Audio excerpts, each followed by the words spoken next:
Palestinian President Mahmoud Abbas addressed the Palestinian Legislative Council Saturday in Ramallah. This was the first meeting of the council since the Hamas party won a majority of seats in legislative elections January 25th. President Abbas, who was elected a year ago to a 4-year term, is the leader of the Fatah party, formerly headed by Yasser Arafat. This is 45 Minutes.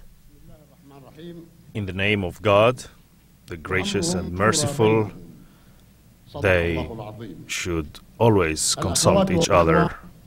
Words of God. Fellow members of the Second Palestinian Legislative Council, members of the Diplomatic Corps, dear guests, ladies and gentlemen, welcome. This is a great day in the life of our Palestinian people and of its national struggle, the day we constitutionally inaugurate our second Palestinian Legislative Council, elected by our Palestinian people in the West Bank, the Gaza Strip and Jerusalem, in free and fair elections, as witnessed by the entire world through hundreds of observers, and a process that has been carried out peacefully from the start to the end.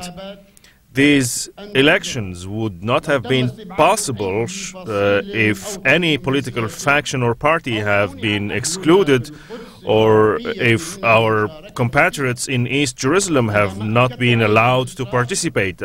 This is what I emphasized strongly, despite all pressures, and this is what really happened.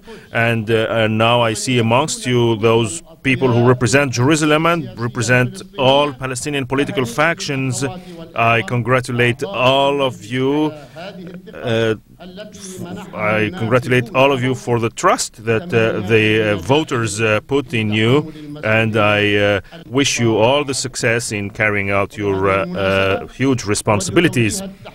On this occasion, I would like to salute also the Central Elections Committee and express my gratitude and appreciation for its achievement in the way it conducted the process in the most capable and responsible way. I would also like to express gratitude to the Arab and foreign election observers for monitoring the elections, and I would like particularly to mention President Jimmy Carter. Our people have proven their maturity in spirit and democratic performance through the conclusion of these legislative elections and the preceding presidential and municipal elections. The entire world should regard this fact as a certificate of eligibility to build a present and a future for our people in a modern state that our people deserve. This state will have a democratic, pluralistic system governed by the rule of law and the spirit and ethics of the times we live in, where each man and woman is entitled to the rights and freedoms guaranteed by the law. Ladies and gentlemen, from this forum, I congratulate and salute our Palestinian people in the homeland and in the diaspora. I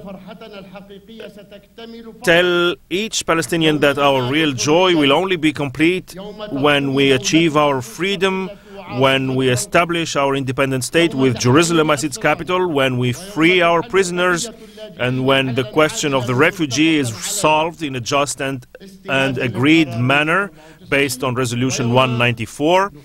And the day we achieve the dream of the leader of our revolution and the builder of the first Palestinian Authority, President Yasser Arafat.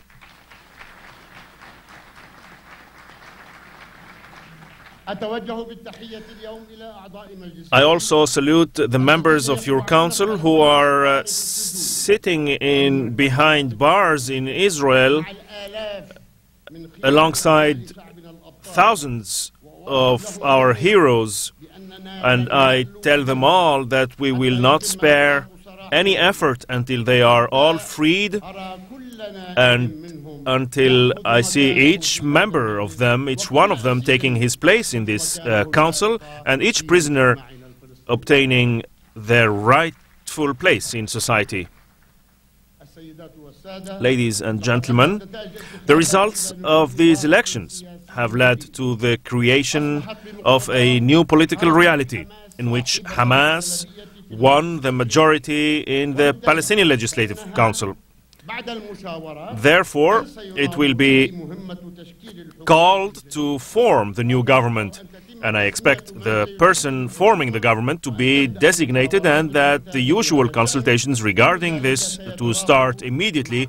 All of this will be accompanied with the election of your Honorable Council presiding body and the establishment of its committees, so as it can be ready to receive the new government and hear its program and leading to the confidence vote. We are looking forward to the completion of this process according to the procedures as soon as possible, because the tasks that are awaiting are large. In fact, they are huge. From my part, you will find all cooperation and encouragement, because the national interest is our first and utmost goal, and is above any individual or faction. I seize this opportunity now to salute the first Palestinian Legislative Council that worked under extremely difficult circumstances and has drafted a large number of laws and followed up and monitored as much as possible the works of the successive governments, which in turn also deserve our appreciation for all their initiatives and achievements. We also hope that the new government will continue this process and develop its performance in a way that achieves the interests and wishes of the people who voted and elected them, and who will keep a close watch on the performance of the elected parliament and the government. Today, in front of the second Palestinian Legislative Council, and as usual, I would like to address you and address our people and the entire world in a high spirit of responsibility, clarity and honesty, to tell you about the initial stages of our national experience with its difficulties, complexities and huge achievements. A process that has been conducted by the Palestine Liberation Organization, the leader of these people and the highest political reference for its committees and institutions.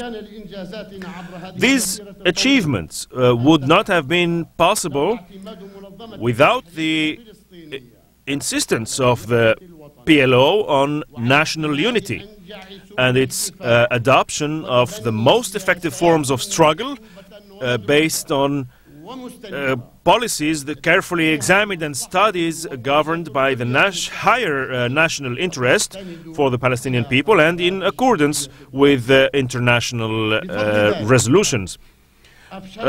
We have thwarted plans aiming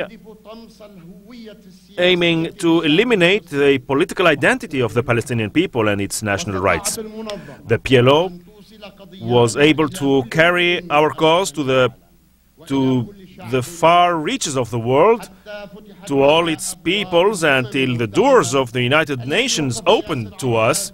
On that floor, President Yasser Arafat stood in our name, holding an olive branch, asking the entire world not to drop it.